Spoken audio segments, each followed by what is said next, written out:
Assalamualaikum warahmatullahi wabarakatuh. Waalaikumsalam warahmatullahi wabarakatuh. Perkenalkan, saya Yani Fadila Agustina SPD, calon guru penggerak angkatan 10 bersama rekan sejawat saya Ibu Dewi Utama SPD. Di sini sebagai guru bahasa Indonesia, kami akan melaksanakan percakapan praobservasi untuk supervisi akademik. Assalamualaikum Bu Dewi. Waalaikumsalam Bu. Apa kabarnya hari ini Bu? Alhamdulillah sehat. Bu Dewi, hari ini kita akan melaksanakan praobservasi untuk supervisi akademik. Nah, tujuan di sini kita akan mencari tahu kesiapan Bu Dewi sebelum kita melaksanakan observasi di kelas. Sehingga nanti saat pelaksanaan Bu Dewi lebih siap, lebih percaya diri. Nanti di kegiatan observasi saya akan mengamati dan mencatat pengembangan yang hendak Ibu capai. Nah, baiklah Bu Dewi, ada beberapa pertanyaan yang akan saya tanyakan kepada Bu Dewi. Pertanyaan yang pertama, untuk observasi besok, apa tujuan pembelajaran yang ingin Ibu capai? Tujuan yang akan saya capai ini ada 3 Bu. Yang pertama, anak tersebut dapat mengidentifikasi ciri-ciri puisi rakyat, yaitu berupa pantun, gurindam, dan syair. Yang kedua, anak tadi setelah tahu ciri-cirinya, mereka bisa membedakan mana pantun, mana gurindam, dan mana syair. Kemudian yang ketiga, setelah tahu ciri-ciri dan bisa membedakan, anak tersebut bisa membuat sendiri pantun, gurindam, dan syair tersebut. Jadi tujuan pembelajaran di sini ada 3 ya Bu ya, yaitu mengidentifikasi ciri-ciri pantun, gurindam, dan syair, membedakan antara pantun, gurindam, dan syair, dan yang ketiga adalah anak-anak bisa membuat pantun, gurindam, dan syair sesuai syarat dan ciri-cirinya. Iya Bu, betul. Baik, pertanyaan yang selanjutnya Bu, area pengembangan yang hendak Ibu capai pada observasi nanti itu apa saja? Area pengembangan yang hendak saya capai itu yang pertama yaitu saya menerapkan budaya positif, baik dari anak itu sendiri maupun lingkungan belajarnya. Misalkan dari anak itu sendiri, jadi sebelum mulai pembelajaran saya lihat dulu, misalkan bajunya kurang rapi atau tidak dimasukkan, saya suruh masukkan dulu. Tapi kalau dari lingkungan, saya lihat dari sekitar kelasnya itu, apakah meja kursinya belum rapi, terus mungkin sampahnya belum dibuang, jadi saya suruh buang dulu. Itu yang pertama ya. Yang kedua, saya melakukan pembelajaran berdiferensiasi. Jadi nanti saya gunakan ada 2, yaitu diferensiasi konsep sama konten, dan kedua yaitu produk. Yang ketiga yaitu saya menerapkan pembelajaran sosial emosional. Jadi sebelum belajar itu saya mengajak anak ice breaking terlebih dahulu, biar dia lebih seger gitu kan, biar ya mengikuti pembelajaran kita dengan semangat lah. Yang kemudian yang keempat, saya meningkatkan kemampuan siswa dalam mengamati video itu. Jadi mereka itu bukan hanya menonton saja, bisa mengamati, oh seperti ini yang ditayangkan. Kemudian yang kelima, saya meningkatkan kemampuan siswa dalam memaparkan materi dari hasil kerja kelompoknya nanti. Terus yang keenam, saya meningkatkan kemampuan siswa dalam presentasi. Nanti mereka setelah itu presentasi ke depan. Seperti itu. Berarti ini saya garis bawahi ya Bu, ada 6 ya Bu ya, pengembangan yang ingin Ibu capai. Yang pertama, penerapan budaya positif, kemudian penggunaan pembelajaran berdiferensiasi. Di sini Ibu ambil 2, berdiferensiasi konten dan produk ya. Kemudian untuk penerapan PSE-nya Ibu pakai ice breaking. Kemudian lebih ditekankan lagi pada mengamati video pembelajaran. Kemudian kemampuan siswa dalam memaparkan materi dan juga kemampuan siswa saat berpresentasi. Nah, selanjutnya pertanyaan saya, strategi apa yang Ibu siapkan untuk bisa mencapai tujuan pembelajaran yang ingin Ibu capai tadi? Strategi yang saya siapkan itu yaitu saya pertama menyiapkan video pembelajaran dulu Bu. Nah ini kan pembelajarannya video yang saya siapkan yaitu video pantun, orang berpantun, terus video gurindam, dan syair. Itu yang saya siapkan. Yang kedua, saya menggunakan model problem based learning. Nah nanti kan anak itu mengamati video, kemudian mereka mencari permasalahan sendiri dari video tersebut, nanti dibahas bersama-sama. Selanjutnya Bu. Kemudian yang tiga, nanti saya menerapkan metode diskusi dan tanya jawab. Nah, dari pertanyaan anak itulah mereka dalam berkelompoknya mencari tahu pertanyaan yang mereka tanyakan sendiri itu bersama kelompoknya. Kemudian yang keempat, mempresentasikan hasil kerja kelompok. Jadi tiap kelompok nanti presentasi ke depan, terus kelompok lain menanggapi. Nanti jika ada ya kekeliruan ya saya membenarkan atau menguatkan seperti itu.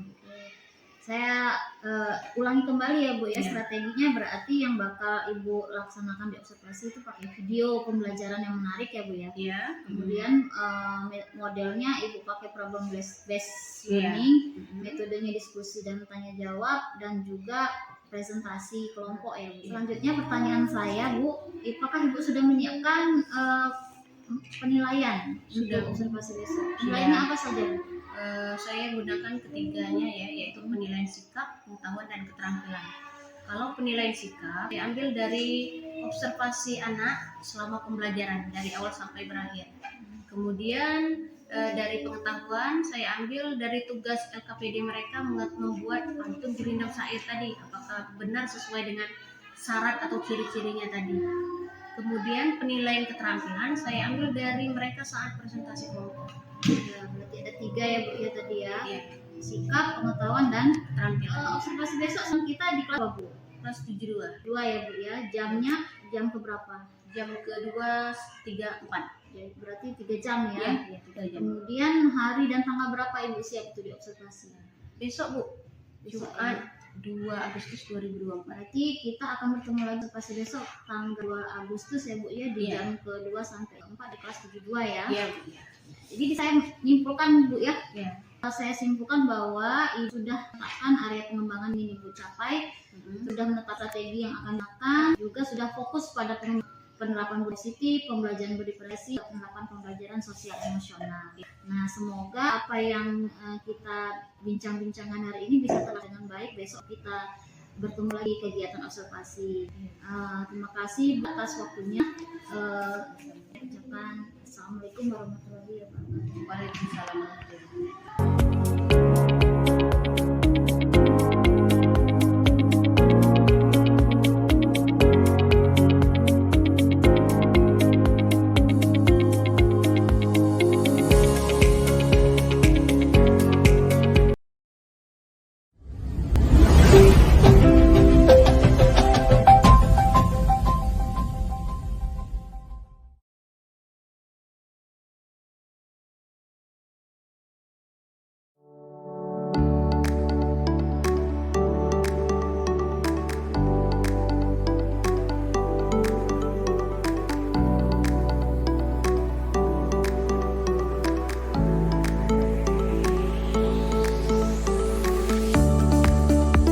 Assalamualaikum warahmatullahi wabarakatuh.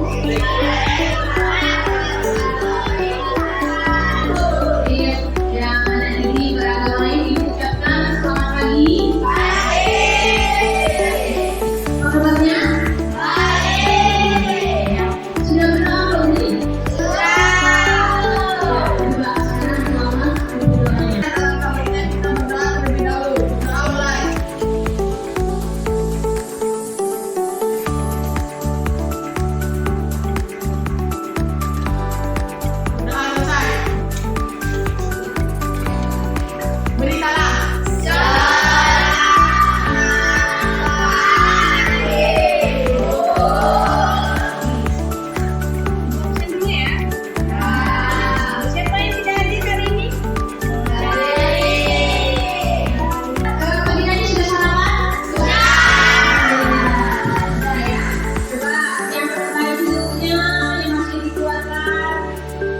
Yang rapi itu tolong dirapikan dulu meja-mejanya. Terus sampah kita di laci-laci ada sampah tidak dibuang dulu biar kita itu kalau bersih Pak jangan pemedinya. Biar tidak kita isi terlebih dahulu ya. Seperti yang kemarin apa? Seperti kita yang Ibu ajar kemarin tapi komplek ya. Oke. Nah, posisinya ini berbeda tapi yang ini benar ya. Kalau Ibu tunjuk ini A,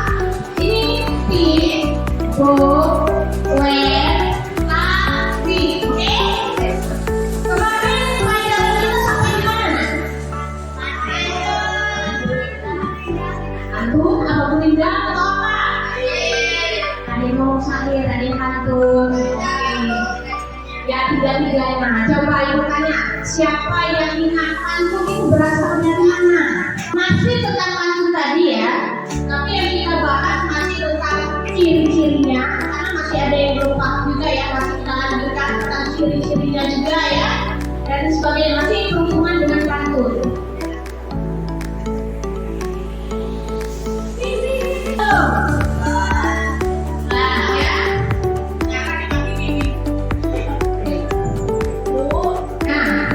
Jadi hari ini kita masih tentang pantun tadi, yaitu pantun gurindam dan syair, masih tentang ciri-cirinya ya, karena masih ada yang belum paham tadi ya, ada yang sudah paham lagi, yang lain lebih paham lagi ya, baik pantun gurindam ataupun syair.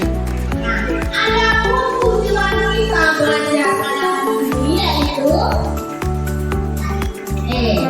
ada 3 tujuan ya.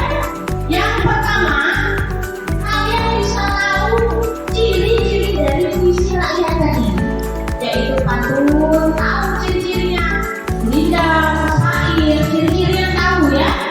Setelah tahu, nanti kalau ibu kasih ini pantun atau gurindam, kamu bisa membedakannya ya. Kalau cuma tahu pantun saja, kalian belum tentu tahu ya. Nah, jadi bisa membedakan antara mana pantun, mana gurindam, dan mana syair. Kemudian kamu bisa membuat pantun tersebut gurindam ataupun syair ya. Nah, ini materi kita ini sangat penting ya. Oke, jadi intinya juga sangat penting ya materi ini biar kamu itu bisa membuat sendiri ya. Bila kamu bagi mahkota, maka hati jadi berlindah. Kamu itu mahkota. Dikit aja. Perhatikan, ini pantun gurindam atau syair? Ya. Mengapa gurindam? Dua baris. Ya. Andaikan baris pertama ujungnya itu N, baris keduanya U, itu gurindam bukan? Bukan, karena gurindam itu sama ya. Oke, lanjut. Nah, pantun gurindam syair. Pantun. Coba ini yang mana?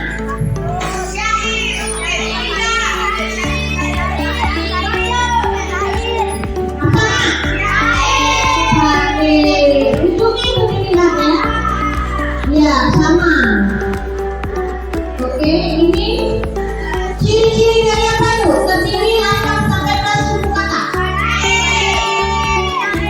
Ya. Kalau pantun berapa suku kata ini? Akan sampai 12 ya. Kalau sampai 14 berarti syair. Oke, lihat lagi. Bersaja AA. Oke, ya, lanjut. Baris ke-1 adalah soal, baris kedua adalah jawaban. Ciri-ciri. Benar.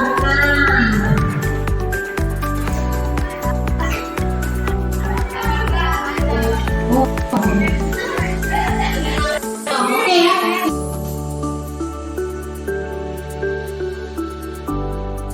Ibu ini ada RKPD ya. Kamu kerjakan bersama kelompokmu ya. Nanti kita presentasikan.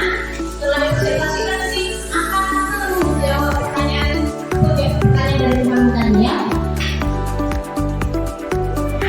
Kelompok ini mana suka apa? Betul. Betul. Oke, ini bagi berdasarkan ini ya. Hobi atau minat kalian. Beri lembaran minat kalian.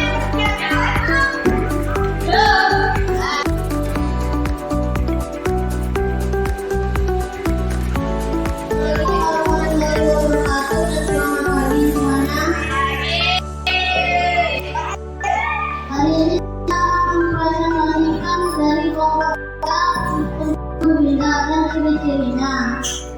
Ciri-ciri gurindam.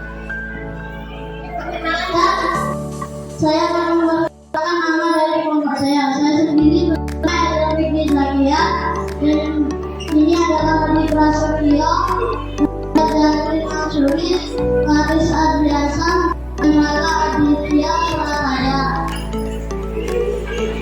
Kami akan menjelaskan tentang ciri-ciri gurita yang dipresentasikan oleh Tio. Satu, terdapat dua baris dalam baris. Dua baris memiliki jumlah kata sekitar 10 sampai 14 kata. Tiga, ia baru memiliki 5 sama atau banyak A, B, B, C, C, dan seterusnya. 4, merupakan satu kesatuan yang penuh. 5, pertama berisi soal, masalah atau perjanjian. 6, kedua berisi jawaban singkat dari masalah atau pertanyaan kata dari. Pertama, isi atau maksud berendam terdapat pada baris kedua. 7, berendam biasanya merupakan nasihat, dialogi, hidup kata-kata berbicara. Yang kedua, kami akan mempresentasikan tentang tokoh berendam dan akan dibacakan oleh Faris. Jangan ditunda. Kamu tidak akan kembali muda.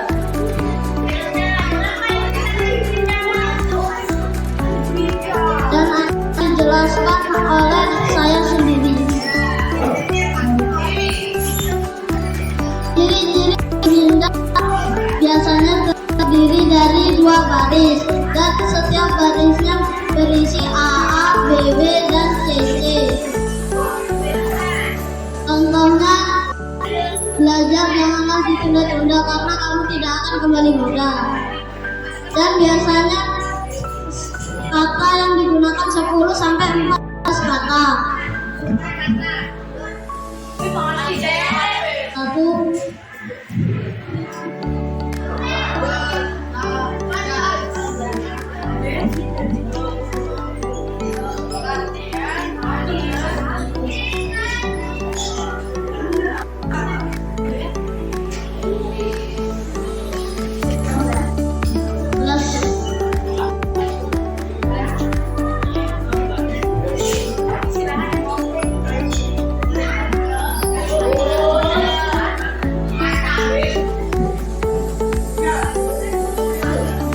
baris pertama ada 11 kata, baris kedua ada 14 kata. Buku kata. Baiklah, Pak mau bertanya? Jika tidak ada pertanyaan, akan ditutup neraka. Yang bisa kami sampaikan, terima kasih kalian sudah mendengarkan. Kalau ada salah, mohon minta maaf. Terima kasih dan selamat pagi.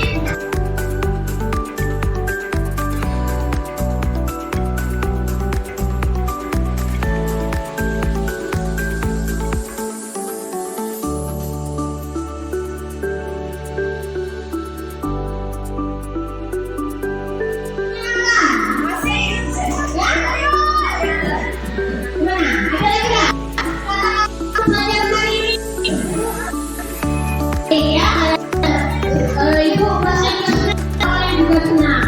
Tapi tolong untuk kedepannya di kelompoknya ini, tolong untuk kedepannya ya, jangan main sama-samanya presentasi. Biar ibu lihat sini, ibu juga lihat kalian.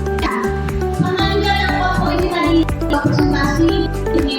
Ya juga. Ada waktunya ya. Yang lainnya juga ada waktunya.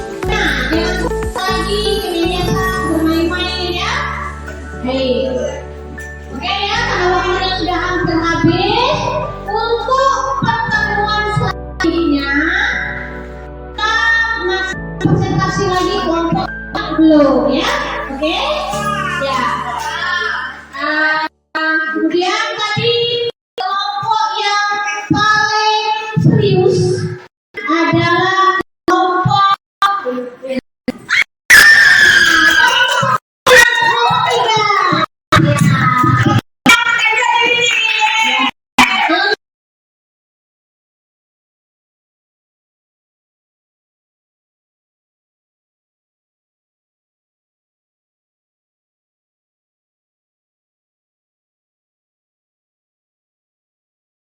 Assalamualaikum warahmatullahi wabarakatuh. Perkenalkan, nama saya Bu Yani Agustina, SPD, CGP Angkatan 10 dari SMP Negeri 3 Mesuji, Kabupaten Ogan Komering. Di sini saya tidak sendiri, saya bersama pengajar praktik saya, yaitu Bapak Agus Hermanto, SPD. Assalamualaikum Pak. Dan juga bersama Bu Dewi Utama, selaku guru yang diobservasi. Assalamualaikum Bu Dewi. Alhamdulillah pada kesempatan ini bisa bertemu di sini. Kita akan melaksanakan percakapan pasca observasi. Sebelumnya kita kemarin sudah melaksanakan observasi ya Bu Dewi ya, dan observasi di kelas. Kemarin kita ambil contoh itu di kelas 7 ya Bu ya. Nah, pas pra observasi itu tujuannya adalah mengetahui kesiapan Bu Dewi sebelum melaksanakan observasi. Sedangkan kalau pasca observasi tujuannya adalah untuk mengevaluasi dan juga kita melakukan refleksi ya Bu ya. Nah, jadi kita mengadakan beberapa percakapan untuk pasca observasi Bu Dewi ya. Nah, pertanyaan saya yang pertama, gimana kemarin Bu Dewi setelah melaksanakan proses pembelajaran yang sudah saya observasi kemarin? Perasaan Bu Dewi setelah diobservasi itu bagaimana? Kalau menurut saya sih saya sangat puas Bu, karena tujuan pembelajaran yang akan saya capai itu semuanya udah tercapai. Itu menurut saya. Dari saya lihat waktu anak setelah proses pembelajaran, anak-anak itu saya beri soal-soal, anak-anak itu antusias bisa menjawab semua. Begitu juga ada soal itu sengaja saya salahkan, anak itu bisa menjawab. Jadi saya rasa saya sangat puas anak itu bisa semua. Ya. Nah, adakah hal-hal yang sudah baik dari pembelajaran yang sudah Ibu lakukan? Ada. Kalau menurut saya itu yang hal yang baik sudah saya lakukan itu, pertama saya sudah menerapkan budaya positif. Jadi sebelum anak belajar itu saya lihat dulu misalkan mejanya itu apakah berantakan, jadi saya suruh rapikan dulu, baju yang luar disuruh masukkan dulu. Begitu juga mungkin anak tadi belum membuang sampah, entah itu sampah pas piket ataupun di lacinya, jadi saya suruh buang dulu biar belajar itu lebih konsentrasi. Terus saya sudah menerapkan pembelajaran sosial emosional. Jadi di situ sebelum pembelajaran dimulai, anak itu saya suruh berdoa dulu, terus juga speaking biar mereka tuh segar ya. Setelah pembelajaran juga mungkin bisa proses belajar tadi bisa tegang-tegang, mungkin ada juga speaking ya kemarin tuh ya. Terus juga di akhir pembelajaran anak juga saya ajak bersama-sama melafazkan hamdalah. Jadi untuk mengajarkan di anak itu setiap pembelajaran itu sebelum belajar atau apa diawali basmalah, setelah berakhir kegiatan itu dengan hamdalah gitu. Kemudian saya sudah menerapkan pembelajaran berdiferensiasi. Kemarin itu diferensiasi konten sama produk yang saya terapkan. Terus juga media pembelajaran yang saya pakai itu sudah berbasis wiki. Jadi tidak hanya lewat tertulis. Jadi biar anak itu lebih menarik gitu. Seperti itu biasa itu. Nah, kalau dibikin skala 1 sampai 10, kira-kira posisi Bu Dewi ada di mana? Kalau menurut saya sih sudah di angka 8 Bu, karena sudah tercapai semua tadi. Antusiasnya anak dari bisa menjawab soal dan sebagainya. Menurut saya sudah di angka 8. Adakah yang perlu ditingkatkan dari proses pembelajaran di kelas? Ada. Menurut saya yang perlu ditingkatkan itu pertama dari segi keterampilan berbicara anak. Jadi kemarin saya temukan di saat mereka presentasi, ada anak itu masih pasif. Jadi anak yang pasif itu yang perlu ditingkatkan. Harusnya semuanya aktif, harusnya seperti itu. Yang kedua yang perlu ditingkatkan juga kerjasama mereka waktu presentasi di depan itu kurang kerjasama lah, boleh dibilang seperti itu. Karena di saat temannya yang pasif tadi menjawab agak terbata-bata, harusnya teman yang satunya itu langsung membantu, harusnya seperti itu. Nah kemarin itu mereka tuh seperti ada porsi-porsi sendiri. Oh ini saya jawab nomor 1, ini jawab nomor 2. Harusnya itu saling melengkapi, saling membantu. Nah mungkin di situ yang harus diperbaiki. Nah, dari yang Ibu jelaskan tadi, Ya. rencana kedepannya gimana untuk memenuhi kebutuhan murid yang beragam ini, Bu? Untuk kedepannya nanti tadi kan saya sudah menerapkan diferensiasi konten sama produk. Jadi mungkin untuk kedepannya diferensiasi proses. Karena setiap anak tadi, terutama yang yang pasif tadi, yang malu-malu tadi. Jadi mungkin tugasnya nanti mungkin lewat tertulis aja, atau mungkin dia lewat HP, video, melihat, jadi tidak perlu ke depan.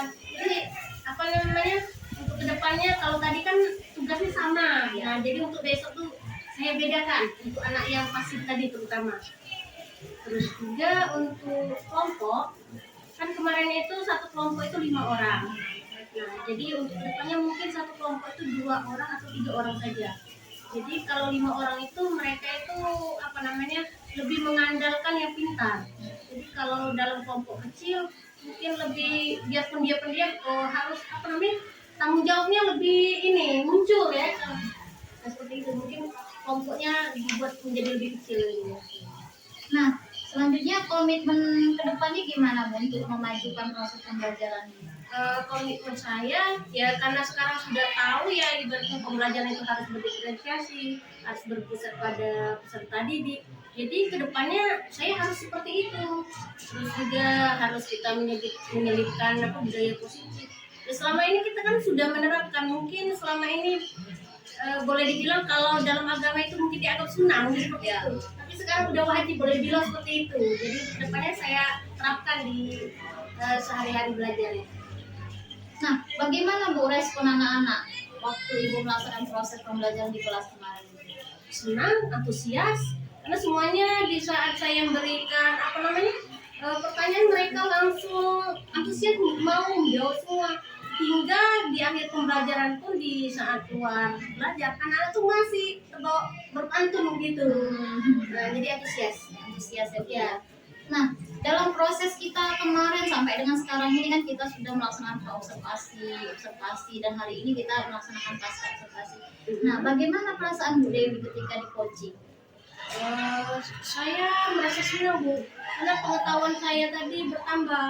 Ya, jadi tadi ya saya tahu bahwa dalam belajar itu harus ada budaya positif, harus berdiferensiasi, harus berpusat pada murid. Jadi saya tahu kalau tadinya mungkin itu tadi kata saya tadi, kita tuh sudah menjalani tapi tidak menyadari bahwa itu tuh wajib, boleh dibilang seperti itu. Ya sekarang udah tahu jadi seperti itu. Oke, terima kasih Bu Dewi ya atas waktunya. Jadi catatan saya bahwa Bu Dewi tadi sudah melaksanakan proses pembelajaran sesuai tujuan pembelajaran yang ingin dicapai ya Bu Dewi. Dan juga Bu Dewi sudah menerapkan pembelajaran berdiferensiasi, ada budaya positif, juga pembelajaran sosial emosional. Saya kira cukup sekian dulu Bu Dewi ya percakapan kita kali ini. Terima kasih atas waktunya Bu Dewi. Sama-sama, Bu. Ya, assalamualaikum. Waalaikumsalam.